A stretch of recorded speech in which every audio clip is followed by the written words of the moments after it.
Middle of January, we're in full lockdown again. There's nothing else to do other than buy records and listen to them. So I'm going to do my CD and vinyl update number 7. This is much nicer in here. So yes, I'm going to be going through the various things that I've got over the last couple of months since about autumn time. We'll look at what the final McCartney 3 haul was. What did I end up getting for that? I'm going to cover a little bit of controversy on my video from last week. I'll be talking about that a little bit.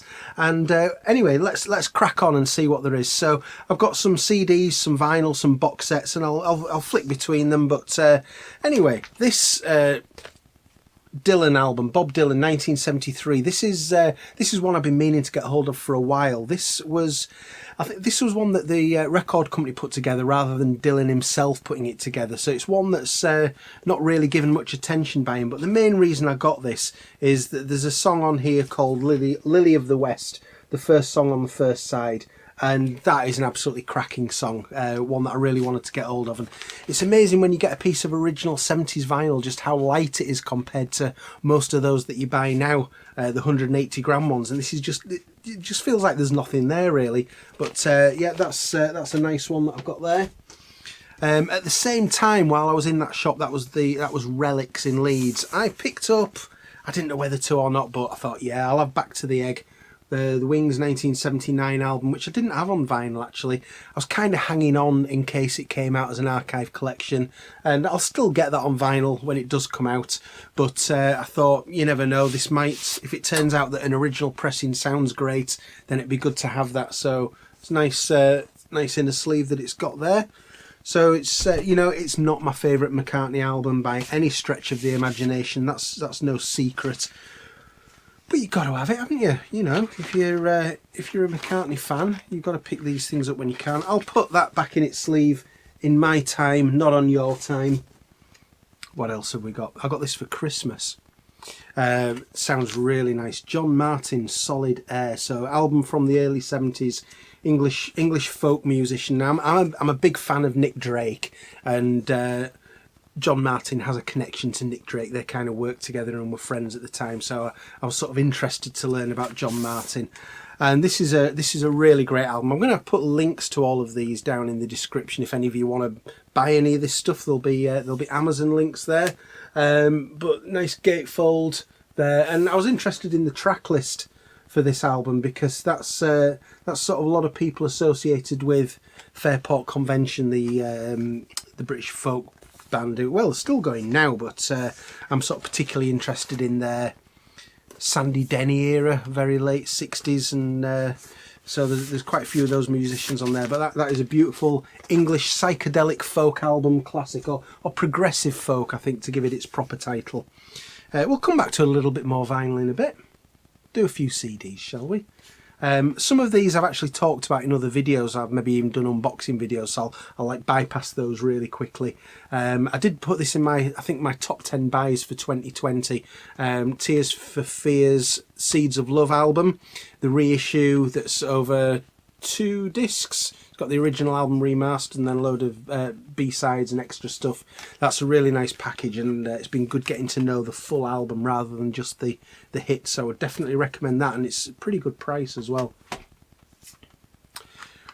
Suzanne Vega, Best Of. So I've always sort of enjoyed the hits of hers from the late 80s, but I'd never really delved much deeper. So things like Luca and God, my mind's gone blank. Marlena on the Wall were songs that I really enjoyed when I was a kid. There's one on here called Caramel, and that's a fantastic song. But just she's a great singer-songwriter, so I was pleased to pick that up. Bit of cheese next. Bit of cheese for those who like it. But good cheese. Status Quo, essential Status Quo. I've been looking for a one Quo CD package to end them all, so that I never have to buy anything of theirs again. And this is it's got all the hits on. I think it was about a £5 or something. I picked this up from Asda actually, and it's just got all the hits on there, so it's good to get everything in one place. 3 discs. Classic British rock band. Yeah, glad to have that. Now this next one, this wasn't the album that I went looking for.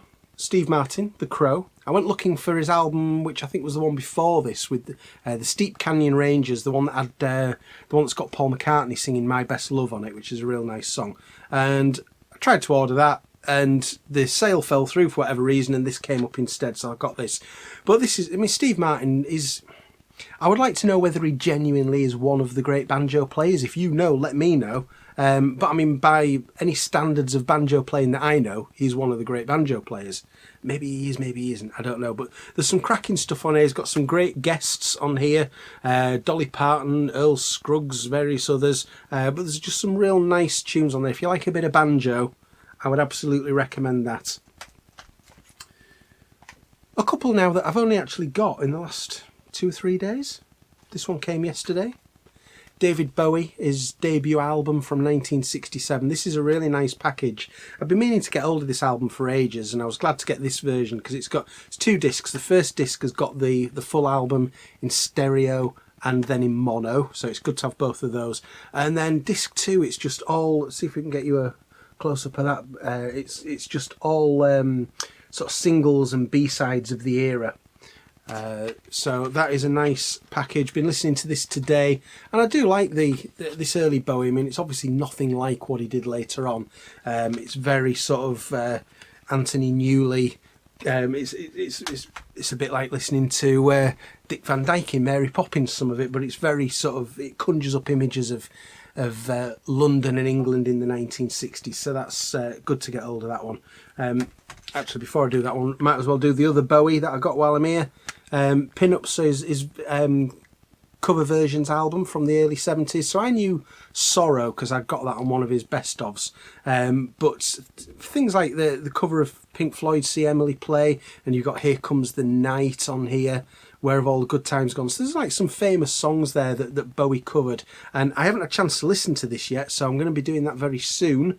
But it'd be interesting to hear what he was getting up to in terms of cover versions in the early 70s. I'll do one more CD, then we'll go back onto the vinyl. This, what an absolute bargain this was. It was £2.98 brand new on Amazon. I think it still is about that price. Paul Weller, the Mod Father, one of the greats of British music over the last 40 odd years. This is a live album at the Royal Festival Hall, so it's him and his band with a full orchestra. And this is, I say, £2.98, 2 discs, and then a 3rd disc, which is a DVD of the concert. And looking at the track list there, see if I can get you that. It's, you know, this is not the big hits. You're not going to be seeing on here covers of things like Town Called Malice, Going Underground, or The Changing Man, or anything like that. This is quite deep cuts for a live album. But I've had a listen to that a couple of days ago, and that is really nice. And you can't go wrong for £2.98 for something like that. We'll come back to the CDs in a bit. Let's move on to, well, I've got a couple of box sets here. Again, I'm not going to dwell on these too much because I've already covered these in various other videos. But I got the Beatles Magical Mystery Tour deluxe package from 2012, I think it was. Yeah, 2012. So that's got, it's got a good book about the making of the movie, and it's got the it's got recreations of the original British vinyl EPs in here, as well as the Blu-ray of the film. I really hope, as much as this is really nice, I'll just open it up for you so you can have a look on what's fallen out. A ticket to the Magical Mystery Tour's fallen out. As much as I really like this, I hope that there is a proper Magical Mystery Tour anniversary or deluxe package that comes out. Maybe, I don't know if they can make anything to rival the White Album on or Abbey Road or Pepper, but it would be nice to get, you know, there's a lot of other audio from Magical Mystery Tour that it would be nice to have. Things like, you know, Jesse's Dream and Shirley's Wild Accordion, and the kind of incidental music that was used in the film. It would be nice to have those as extras. But this is a good book about the making of the film, which you probably didn't see many examples of there. Lots of good photos from the making of it. So, yeah, it's a nice package, but I hope it's not the last word on Magical Mystery Tour. Time will tell.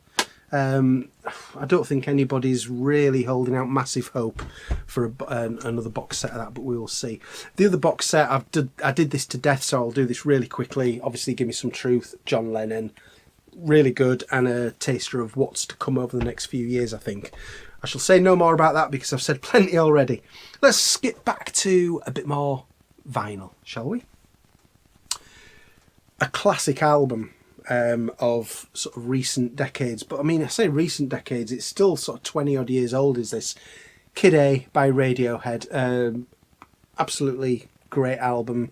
Obviously sort of after their initial phase of doing Pablo Honey, the Bends, OK Computer, they then moved in this sort of much more experimental direction. Not that OK Computer wasn't experimental, but they really were by this point, and by anybody's standards, that is a classic album. So that was really nice to get hold of that. The CD sounds great, the vinyl sounds wonderful.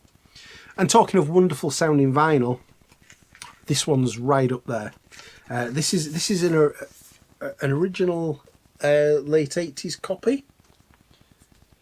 So I've got this second-hand Bob Dylan, Oh Mercy. I mean, it's a really good album, certainly by Bob's standards in the 1980s, but it just sounds fantastic as well.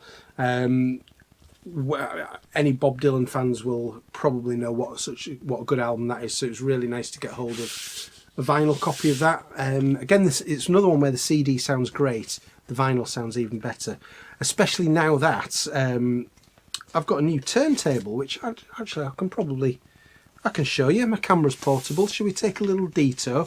So I had the Riga P1 turntable, which is really nice, and I have upgraded to a P3, which you can see there. Got this just before Christmas. Really liking that. It's, you know, the P1 was good. This is a big step up. So let's see if we can get my camera remotely in the same position again. Probably not, but there we go, we're back. That's my new Riga P3 turntable, sounding very nice, and that was Bob Dylan, Oh Mercy. Again, let's not feature on this one too much because I've already done video on it, but George Harrison, My Sweet Lord, Angola pressing. I did a video which I'll link to here as to why it might be that they used the Angola pressing, and why was there an Angola pressing in the first place, because that was bothering me. So I looked into it.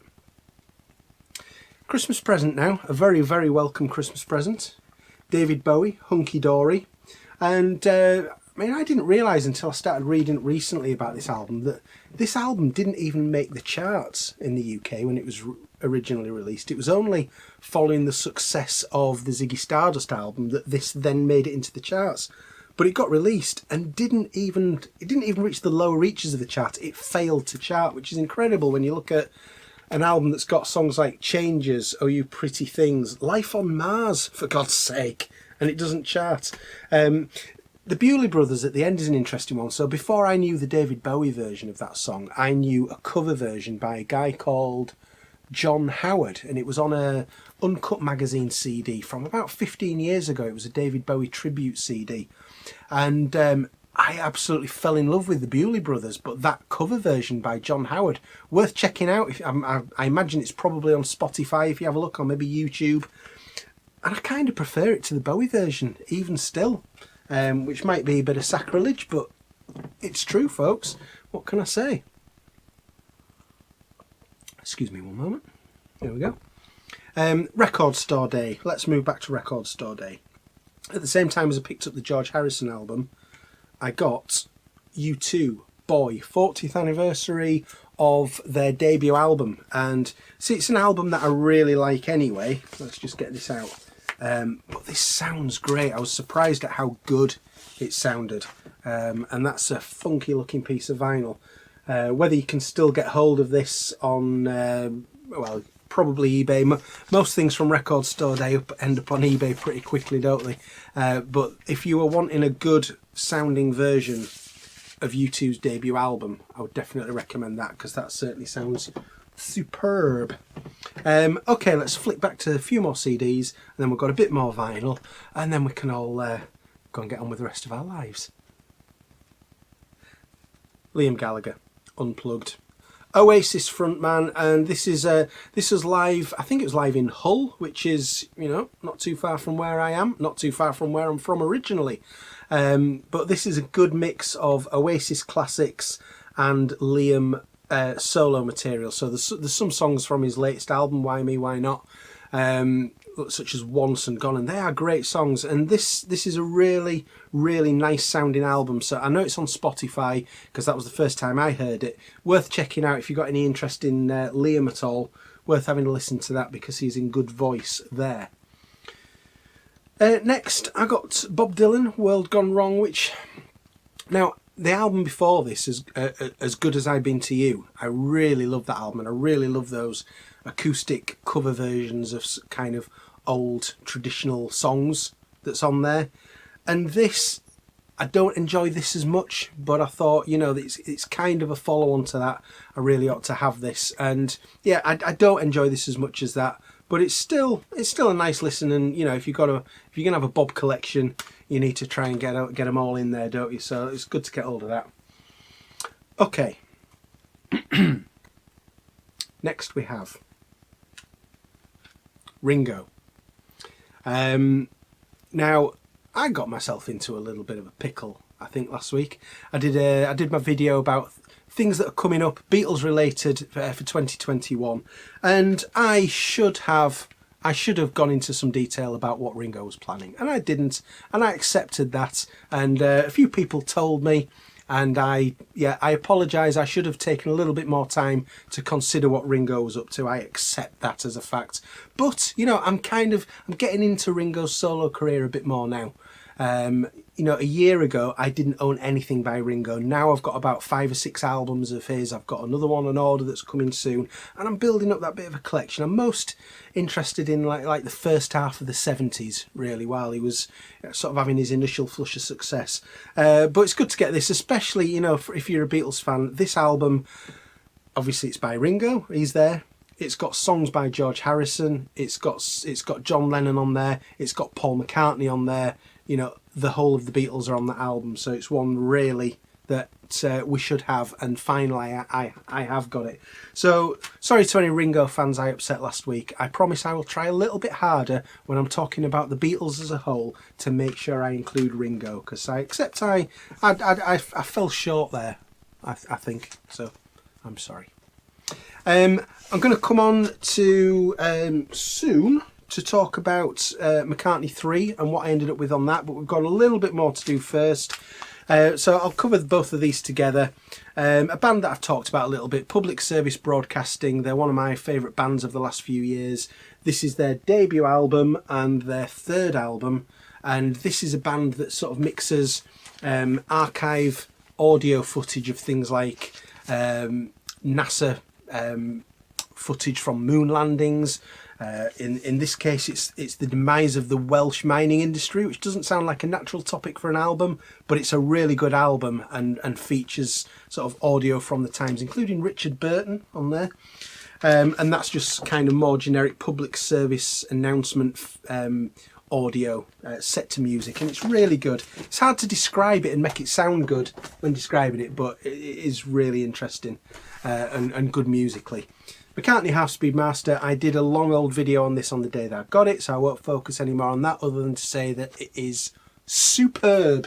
And because of that, I really hope that we get the same for Ram fairly soon. So, okay, I said I would cover McCartney 3. What did I end up with? Well, certainly not as much as some people, but enough for me. I have got... This is the one now, when I did my kind of, it's not an unboxing really, is it? But when I sort of showed that I'd got this originally, it was about 4 days before it came out. It was because Morrison's, the supermarket chain, for whatever reason, either deliberately or by mistake, started selling it 4 days early, and word spread a little bit on the internet. So I got in my car, I had about a 20-minute drive over to the other side of the city that I live in to get to a Morrison's that I thought might have it, and they had one copy left, and it was this. That's how I managed to get hold of it 4 days early. So that's the regular version there, just show you which gatefold it is, because I know there's various different ones, and it's that picture of Paul on the back. I also was surprised at how quickly this arrived, because I thought it would take a lot longer. Christmas Eve this arrived. This is the Japanese SHM CD with the 4 bonus tracks on here. which is Women and Wives, which has got it's got different elements to the song to just the album version. There's different things that he later sort of pulled out of it, and it's got, what were the other ones that are on there? There was Sliding Dusseldorf Jam, which was very different to what ends up on the album. Kiss of Venus phone demo, which is just literally him doing a demo into his phone. Lavatory little studio outtake, and that's again, it sounds sort of quite a bit different to how it ended up. So I did do a little test a couple of days ago, yesterday. I did a blind test because, you know, these Japanese SHM CDs, you get a lot of people saying, oh, the sound is so much better. So I found a way to do a test between the two versions, and I think I'm going to do a separate video on that soon. So stay tuned for a video that I will do about the difference in sound quality between the two versions, because I did pick up on something. So as well as those two, I've got two vinyl copies, and looking at them now, they both look the same to me. I'm going to have to open them up to see which is which. So what did I end up with? Which one's this? Again, let's show you. It's the white dice on the front. That's the gatefold. And which one's it going to be? It is going to be, oh yes, it is the Rough Trade Indie white vinyl. So that's nice. It's a bit warped though. Disappointingly, it is a little bit warped. Not enough that I've felt that I need to send it back. And really, it's only during When Winter Comes, right at the end, on the acoustic guitar on that I can actually hear any effect of that, of it being slightly warped. The guitar goes a little bit wobbly on that. So that's the indie white vinyl, and that means that this must be, even though it looks exactly the same, there's your gatefold, same picture on the back. This, and I've seen how much this is going for on eBay, crazy. This is the Spotify Coke Bottle Green, and what a beautiful looking thing it is. Can you see me through there? I can see you. It's really nice. But again, I've got that same little warble on the acoustic guitar on there When Winter Comes at the end, which is strange because this looks so flat on the turntable when it's playing. It doesn't look warped at all, but again, there's this weird little wobble on the acoustic guitar that isn't there on the CD. So it's a little bit strange. So there you go, that's what I've been getting just lately. I think I've waffled on for about long enough now, but I think hopefully soon we're going to be going into talking about either Plastic Ono Band or George Harrison All Things Must Pass reissue. Probably John Lennon, I think, but we will see, and I'll be straight on that, so please stick around if you're going to be interested in that kind of thing at all. Let me know in the comments if you've got any questions or comments on anything that you've seen, and I will see you again very soon. Cheers, goodbye.